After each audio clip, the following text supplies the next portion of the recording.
minute.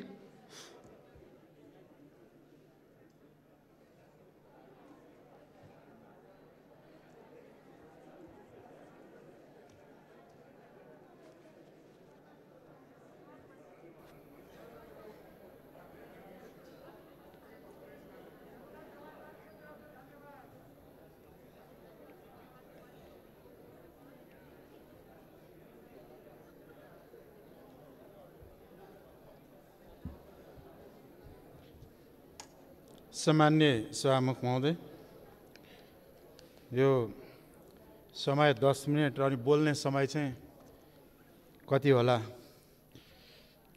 र बडो अचम्मको कुरा मैले सुने अहिले हाम्रो सभामुख महोदयले टोक्नु हुँदो रहेछ भनेर। मलाई चाहिँ नटोक्दिनु होला। धन्यवाद। अब यो नेपालको फरेन पोलिसी इन्टरनेसनल रिलेसनको इस्टाब्लिसमेन्ट भन्ने हो भने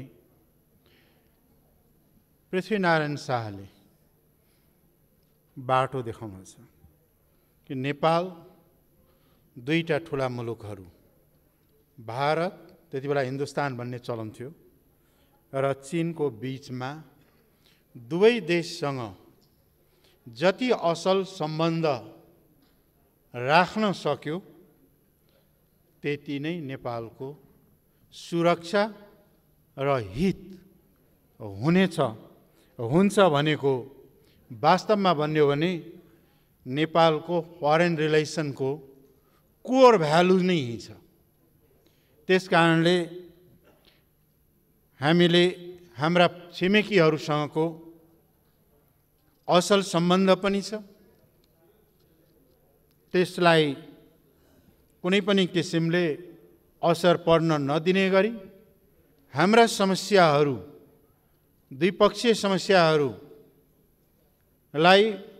वार्ताद्वारा, कुशल वार्ताद्वारा हल गर्नुपर्दछ। तर विगतमा केही दुर्घटनाहरू भनौँ या कूटनीतिक असफलताहरू देखिएका छन्।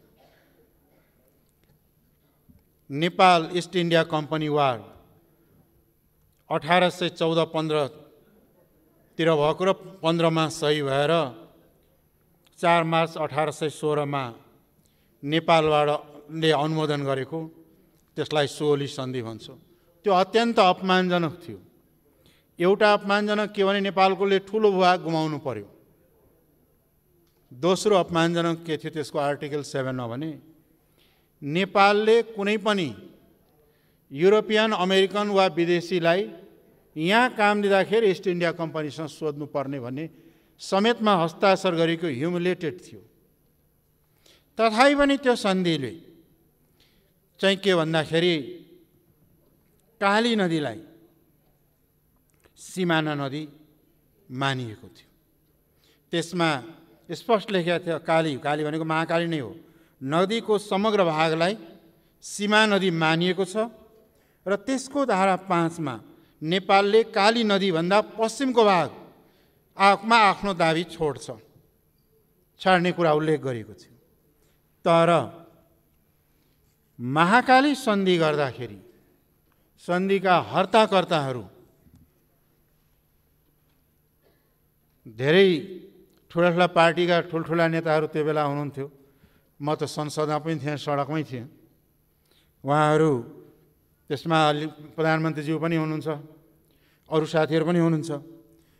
अब महाकाली नदीदेखि पश्चिमका भागको दावा नेपालले छोड्या हो सुगौली सन्धिमा। तर महाकाली नदीको सम्झौता गर्दाखेरि त्यसको चाहिँ के छ भन्दाखेरि 1996 मा त्यसको प्रस्तावनामै लेखिएको छ, recognising that the Mahakali river is a boundary river on the major stretches between the two countries. अर्थात् महाकाली नदीको अधिकांश भाग दुई मुलुकको सीमा नदी भएको कुरालाई स्वीकार गर्दै भनेको सुगौली सन्धि भन्दा पाएको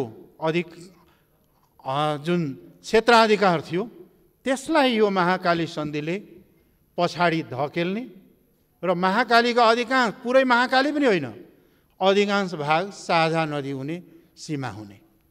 यो र त्यो सन्धि मिलाउँदाखेरि हामीले के गरेका रहेछौँ त? अब जवाफ दिनु पर्यो।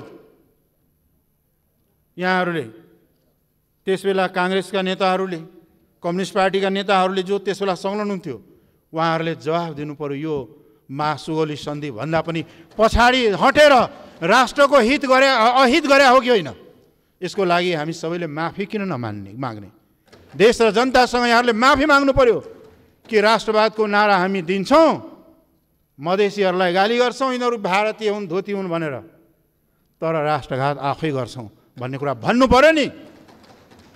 बडो दुःखका साथ भन्नुपर्छ, हिजो मात्रै पनि हाम्रो पार्टी कार्यालयमा सत्तारूढ दलका कार्यकर्ताहरू यहाँहरूले पठाएको हो भनेर म भन्दिनँ, तर गएर अत्यन्त चाहिँ के छ भने उच्छृङ्खलताका साथ साम्प्रदायिकता फैलाउने, जातीय उन्मादका कुराहरू गरेको हिजो मात्रै हो। म यहाँसँग विनम्र आग्रह गर्न चाहन्छु कि जबसम्म खास गरिकन प्रधान सभामुखज्यू मार्फत प्रधानमन्त्रीज्यू र उहाँका पार्टीका नेताज्यूहरूलाई जबसम्म सबै समुदायहरू, सबै राष्ट्रियताहरूलाई जबसम्म एकसाथ एउटै भावनात्मक एकतामा जोड्न सक्नुहुन्न, जबसम्म आन्तरिक एकता डर हुँदैन, बाहिरको शक्तिसँगको डिप्लोमेसीले काम गर्दैन र राष्ट्रहित हुन सक्दैन। त्यसकारणले पहिलो राष्ट्रिय एकता यहाँ खोज्नुपर्छ। यो भावनाहरू, जातीयवादी भावना, सङ्कीर्णतावादी भावना त्याग्नुहोस्। झन् कम्युनिस्टहरूले त गर्नै नहुने यस्ता कुराहरू। हामी उहिले जमानामा कम्युनिस्टमा त गर्दैन थियौँ, आजकल किन हो यस्तो भएको? भनाइ त नाम त कम्युनिस्टैको छ। त्यस कारणले यस्ता कुराहरू त्याग्नुहोस्।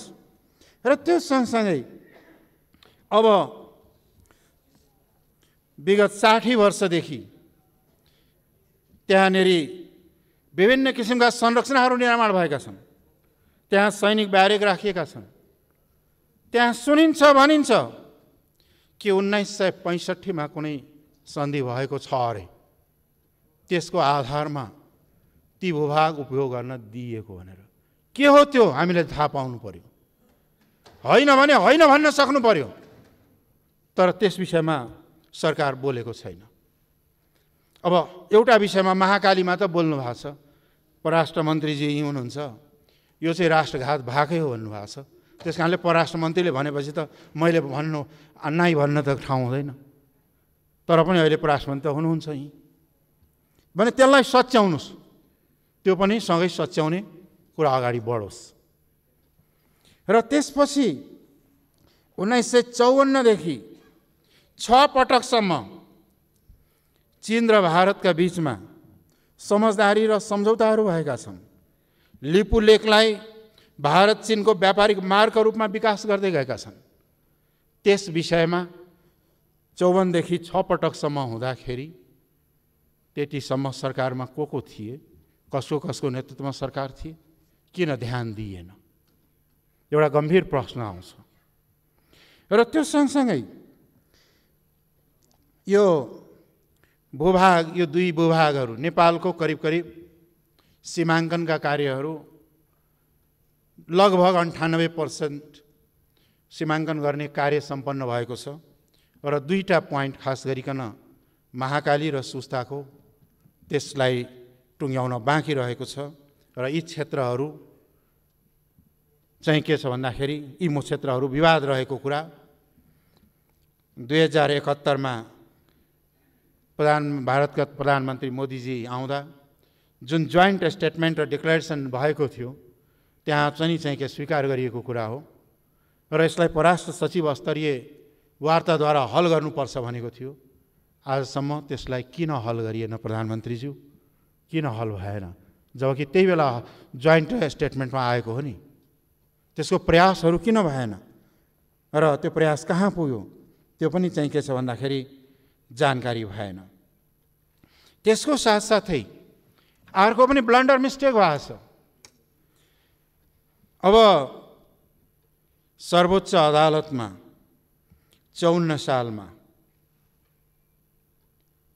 1950 को सन्धिको धारा 8 अनुसार यसअघि भएका सबै सन्धिहरू यसद्वारा खारेज हुनेछ भनेर सम्झौता भएको छ। त्यसैलाई आधार मानी योगी नरहरिनाथ लगायतका व्यक्तिहरूले मुद्दा दिए सर्वोच्चमा र त्यसपछि खास गरिकन 2054 चैत्र 13 गते प्रधानमन्त्रीको तर्फबाट, परराष्ट्र मन्त्रीको तर्फबाट, परराष्ट्र सचिवको तर्फबाट अदालतलाई दिएको लिखित चाहिँ के छ भन्दाखेरि लिखित दिएको छ। त्यो लिखित दिएको केस कस्तो लिखित दिएको के छ भन्दाखेरि सो सन्धिमा भए गरेका कुराहरू हदसम्म भारत सरकारको तर्फबाट तत्कालीन ब्रिटिस संघसँग भएको सन्धि सम्झौता तथा तत्सम्बन्धित अन्य व्यवस्था खारेज गरिएको हुनाले यो परेन भनेर छ। यस्तो जाली कुरा गरेर त्यो 50 को सन्धिले चाहिँ खारेज गर्नु भन्छ, तर यस्तो जाली कुरा दिएर बयान दिएर सरकारको तर्फबाट किन दियो? किन भन्न सकेन कि 1950 को धारा 8 को अनुसार अरू सन्धिहरू खारेज हुन भागी छ भनेर भन्न किन नसकेको? किन नसकेको? त्यसको दोष कसलाई दिने? त्यसै गरिकन सुगौली सन्धिकै कुरा गर्ने हो भने म एउटा रिमाइन्ड गराउन चाहन्छु।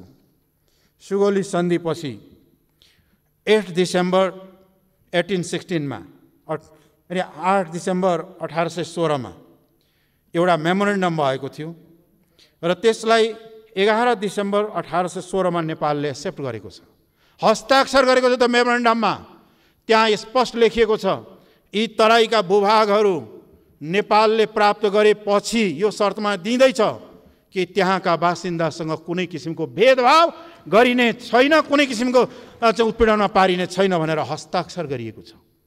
त्यो सन्धिको पालना अबको सरकारले, हिजोको सरकारले त गरेनन्। अबको सरकारले गर्ने कि नगर्ने? अबको सरकारले गर्नुपर्छ। ती सन्धिको पालना किन भएन अहिलेसम्म? त्यसको पनि जवाब त आउनुपर्छ नि, दिनुपर्ने हुन्छ। अर्को कुरा के भन्दाखेरि आन्तरिक राष्ट्रियतालाई बलियो बनाऊ। एउटा भाषा, भेषभाषा, भूषा, संस्कृति चाहिँ गैर राष्ट्रवादी, एउटा चाहिँ राष्ट्रवादी हुने जुन मानसिकता छ यो गलत मानसिकता हो। यसलाई नस्लवादी मानसिकता पनि भनिन्छ। हिटलरले जर्मन ठुलो, त्योभन्दा चाहिँ के छ भने यो ठुलो, त्योभन्दा आर्यन रेस ठुलो, त्योभन्दा हुँदा मेरै मै ठुलो भन्ने किसिमको गर्दाखेरि त्यत्रो विध्वंस भयो दुनियाँमा। त्यस कारणले यो सोचले राष्ट्रिय एकतालाई कमजोर पार्छ, त्यसलाई त्याग्ने कार्य गरौँ।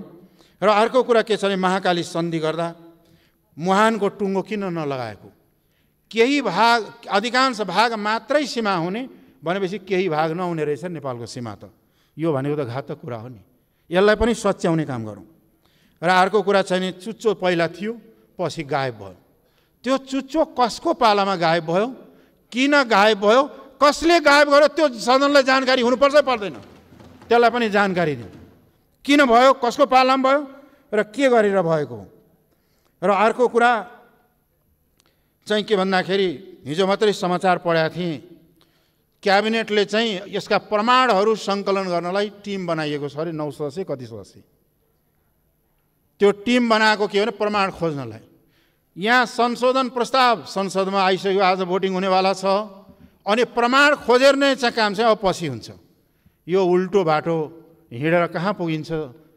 प्रधानमन्त्रीज्यू, सम्मानज्यू मार्फत म प्रधानमन्त्रीलाई सोध्न चाहन्छु, उल्टो दिशामा हिँडेर कहाँ पुगिन्छ?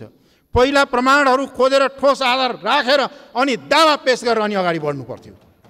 त्यसले चाहिँ त्यो गर्नुपर्थ्यो, तर त्यो अहिलेसम्म हुन भएको छैन। र अर्को अफसोसको कुरा, त्यहाँ पनि विभेद छ। 9 जना नाम राख्नु हो, तर त्यहाँ मधेसी लगायतका समुदायहरूको त उनलाई त नेपालै चिन्या छैन कि बोर्डरै देखा छैन कि किन नराख्नु भएको? मैले सङ्ख्याको कुरा गरे होइन, चिन्तनको कुरा गरे हो। यो चिन्तनलाई त्यागौँ, सबैलाई समेटेर लैजाउँ, राष्ट्रिय एकता बलियो गरौँ। राष्ट्रिय एकता भनेको राष्ट्रियता भन्ने कुरा ओ भारतका विद्वान नैनीपालले यानी पाल्कीवालले लेखेका छन्, nationalism lies in the heart of the people, if it breaks no army, no government, no constitution can save it.